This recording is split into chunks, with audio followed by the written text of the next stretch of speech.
श्री राधे कृष्णा साथियों, मैं भी कृष्णा ज्ञान सारा चैनल में आपका स्वागत करती हूँ। कैसे हैं आप? आपके अच्छे स्वास्थ्य और सुखद जीवन की मंगल कामना करती हूँ। आपके अपने इष्ट देवों को कोटि कोटि नमन करते हुए, बड़ों को प्रणाम करते हुए वीडियो प्रारंभ करते हैं। साथियों, आज बात कर लेते हैं शनि जयंती की, वो अद्भुत दिन जिसका बहुत लंबे समय से इंतजार रहता है, खासकर उन लोगों को जिनके ऊपर शनि की साढ़े सती चल रही हो, शनि की ढैया चल रही हो, शनि की दशा महादशा चल रही हो, जिनके नित्य प्रति एक्सीडेंट होते हो, जिनका नुकसान होता हो, जिनको बीमारी छोड़ न रही हो, जिनके ऊपर बहुत अधिक कर्जा हो, जिनके आसपास शत्रु दुश्मन मंडराते रहते हो, तो शनि जयंती उनके लिए सर्वश्रेष्ठ दिन माना जाता है। क्योंकि ये वाली शनि जयंती अत्यधिक खास है। किस लिए शनि जयंती बहुत खास है? इस शनि जयंती पर ऐसा क्या करें कि आपके जीवन से वो सारी समस्याएं दूर हो जाए जो अभी मैंने बताई है, और शनिदेव आपसे प्रसन्न हो जाए। कर्म फलदाता शनिदेव है, भाग्य का लेखा जोखा, यानी कि आपने जैसे कर्म किए उसके अनुसार आपके भाग्य में क्या आएगा, इसका लेखा जोखा करते हैं शनि देवता। तो शनि देवता को आप प्रसन्न करने के लिए सर्वश्रेष्ठ दिन मिल रहा है, तो क्या करना चाहिए, सारी जानकारी लेकर झटपट वीडियो प्रारंभ कर लेते हैं। लेकिन उससे पहले चैनल पर नए आए हैं तो चैनल को सब्सक्राइब कर लीजिएगा और बेल आइकन का बटन भी प्रेस कर लीजिएगा, जिससे आने वाली वीडियोस का नोटिफिकेशन मिले आपको सबसे पहले। बात कर रही हूँ शनि जयंती की। शनि जयंती 27 मई दिन मंगलवार को, 3 अद्भुत संयोग, ज्येष्ठ माह की अमावस्या पे शनि जयंती मनाई जाती है। तो ये ज्येष्ठ माह की अमावस्या है, साथ में बड़ा मंगलवार है, बड़वा मंगलवार। मैं आपको क्या ही बोलूँ, श्री हनुमान जी महाराज के सामने तो शनिदेव थर थर कांपते हैं। जो भी श्री हनुमान जी महाराज के भक्त होते हैं, शनिदेव उनका कुछ नहीं बिगाड़ सकते। स्वयं श्री हनुमान जी महाराज ने उनको ये वरदान दिया था कि जो भी भक्त मेरी पूजा करेगा तुम उसके नज़दीक भी नहीं आओगे। परंतु मैंने बोला वो कर्मों के देवता है, तो यदि आपके कर्म ही अच्छे नहीं होंगे तो फिर श्री हनुमान जी महाराज भी क्या करेंगे। तो इसलिए अपने कर्मों को हमेशा स्ट्रॉन्ग करनी चाहिए। बात कर लेते हैं शनि जयंती कौन से अद्भुत अद्भुत संयोग में आ रही है और हमें क्या करना चाहिए। शनि जयंती मैंने आपको बताया 27 मई दिन मंगलवार में है, और आपको शनिदेव की पूजा करनी चाहिए। इस दिन मालव्य राजयोग का भी निर्माण हो रहा है, साथ साथ स्वार्थ सिद्ध योग और त्रिपुष्कर योग का निर्माण हो रहा है।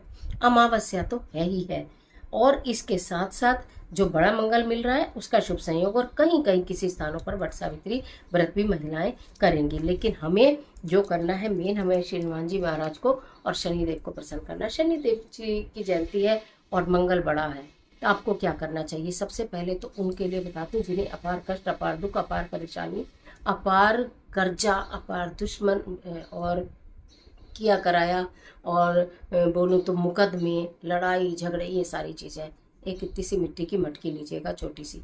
आपके घर में जितने भी लोग हैं या वो व्यक्ति जो अत्यधिक परेशान है, एक मुट्ठी काले तिल लेकर उसके सिर से 7 बार एंटी क्लॉकवाइज उतारिए और उस मटकी में डाल दीजिए। और दूसरे व्यक्ति के सिर से फिर एक मुट्ठी में काला तिल लीजिए, 7 बार एंटी क्लॉकवाइज उतारिए, उस मटकी में डाल दीजिए। इस तरह आप 1, 2, 4, 5, 7, 10 लोगों के लिए या फिर एक लोगों के लिए इस कार्य को कर सकते हैं। उसे ढक्कन से ढक दीजिए। छोटी मटकी के ऊपर तो दीवा भी आ जाता है, जो दिया होता है मिट्टी का, उससे भी वो ढक जाती है। ठीक है, उसे आपने ढक लिया, उसे आपने मतलब ढक्कन से ढक लिया। ढक्कन के ऊपर मिट्टी का एक दिया रखना है। अगर आपने दिए से ढका है तो आप उसको भी प्रज्वलित कर सकते हैं सरसों का तेल डालकर, और उसके अंदर काली बाती लगानी है। काली बाती बनानी मैंने आपको बताई है। आप अपने रूम के अंदर काजल लगा लीजिए, उससे बाती काली कर लीजिए, मतलब इस तरह से बाती हमारी काली बन जाती है, और काली बाती लगा लेनी है। ठीक है, सुबह से लेकर शाम तक 27 मई में कभी भी इस कार्य को आपको करना है। शनिदेव के मंदिर में जाकर आपको वहाँ वो मटकी रखकर उसके ऊपर ही उस दीपक को प्रज्वलित कर देना। शनिदेव के चरणों में अपने सारे दुख कष्ट परेशानी करनी है, और शनिदेव के समक्ष हनुमान चालीसा का पाठ करना है। श्री हनुमान चालीसा का पाठ करने से शनिदेव प्रसन्न होते हैं, और हनुमान जी महाराज तो प्रसन्न होते ही होते हैं, तो आपके कष्टों का निवारण होता है। इसके साथ साथ आज काले तिल डालकर शनिदेव को जल से, अब उससे सरसों के तेल से अभिषेक जरूर करना है। शनिदेव का सरसों के तेल से थोड़े से काले तिल डालकर अभिषेक अवश्य ही करना है। शनि जयंती के दिन काले रंग का झंडा शनि मंदिर में लगवा दीजिए। काले रंग के कपड़े या कोई वस्त्र वहाँ शनिदेव के मंदिर में रख कर आइए, या तो किसी को दान दे दीजिए। पीपल वृक्ष की जड़ में भी सरसों का तेल में थोड़े से काले तिल डालकर उसकी जड़ में भी सरसों के तेल से अभिषेक करिए, और पीपल वृक्ष के समीप बैठकर श्री हनुमान चालीसा का पाठ करिए। आप ऐसा करने से, अगर आपको शनिदेव का मंदिर कहीं नहीं मिलता है तो पीपल वृक्ष की जड़ में आपको तेल से अभिषेक करना है, और वहाँ पर एक काली बाती का दिया जलाना है, श्री हनुमान चालीसा का पाठ करना है। इससे भी आपके संकट, रोग, दुख, कष्ट और परेशानियां दूर होंगे। इसके साथ साथ आज के दिन जितना हो सके काली वस्तुओं का दान करिए। काले उड़द की दाल की खिचड़ी बनाकर भी आप ज़रूरतमंद लोगों को, निर्धन लोगों को, गरीब लोगों को खिला सकते हैं। और तो और आपको काले चने लेने, पहले दिन भिगो देना। उन काले चनों को तेल में बनाना है। चटपटा सूखा काला चना बना लीजिएगा, जैसे कि आप अपने घर में खाने के लिए बनाते हैं। सरसों के तेल में बनाना है। खिचड़ी भी सरसों के तेल में बनानी है। और उसको फिर आप उसका वितरण करिए। काले उड़द की दाल की खिचड़ी का वितरण करिए। काले चने बनाकर सरसों के तेल में खूब अच्छे से मसाले डालकर उनका वितरण करिए। जितने भी ज़रूरतमंद लोग हैं, आपके हेल्पर्स हैं, उनको चाय पिलवाइए। जो भी काले रंग की चीज़ों का जितना भी दान कर सकते हैं उतना दान करें। और अगर आज के दिन आपने श्री हनुमान जी महाराज को जलेबी या इमरती का भोग लगाकर उसका वितरण कर दिया तो मैं आपको क्या ही बोलूं, इतने अद्भुत परिणाम मिलते हैं कि आपने कभी सोचे भी नहीं होंगे। आपने कभी दिमाग में इस बात को सोचा नहीं होगा, जाना नहीं होगा, आपने कहीं सुना भी नहीं होगा कि क्या श्री हनुमान जी महाराज को जलेबी और इमरती का भोग लगाने से कष्ट दूर होते हैं। निश्चित होते हैं। अपने कर्म अच्छे रखिएगा। और जलेबी इमरती का भोग शनिदेव भगवान को भी लगाया जा सकता है। तो इसलिए जो जो चीज़ें मैंने बताई हैं, सबसे पहली चीज़ फिर रिपीट कर दूं, एक छोटी सी मटकी में सब अपने घर के जितने लोग हैं सबके सिर से एंटी क्लॉकवाइज उतार के काले तिल भर देने हैं उसमें।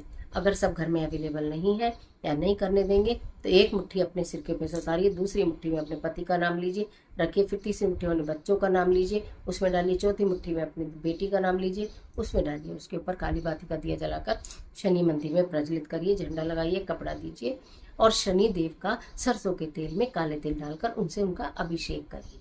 पीपल वृक्ष के नीचे भी सेम यही चीज़ें करनी है। शनि मंदिर ना मिले तो पीपल वृक्ष पर भी काला झंडा आप लगाकर आ सकते हो।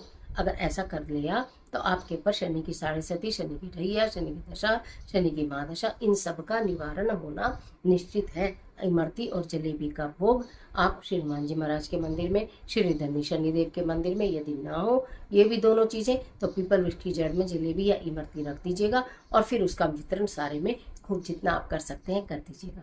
और जो मैंने आपको उड़द की दाल की खिचड़ी या चने बताए हैं उनको बनाकर उनका भी वितरण आप कर सकते हैं। शनि जयंती है, जितना ज़्यादा कर लोगे उससे कहीं ज़्यादा आप पा जाओगे। तो इसलिए इस जयंती पर इन कार्यों को सबको करना चाहे सारे कर लें, कुछ करना चाहे कुछ कर लें, लेकिन कुछ भी कर जरूर लें। आज के लिए इतना ही, इजाज़त दीजिए। आशा करती हूँ वीडियो निश्चित आपके लिए बहुत उपयोगी साबित होगी। मिलती है बहुत ज़बरदस्त वीडियो के साथ। तब तक हंसते रहिए, मुस्कुराते रहिए, अपना और अपने अपनों का ख्याल कीजिए। वीडियो अच्छी लगे तो लाइक कीजिए, फ्रेंड के साथ शेयर करना बिल्कुल मत भूलिए और कमेंट बॉक्स में ओम शम शनिश्चाय नमः ज़रूर लिखिए। ईश्वर आपकी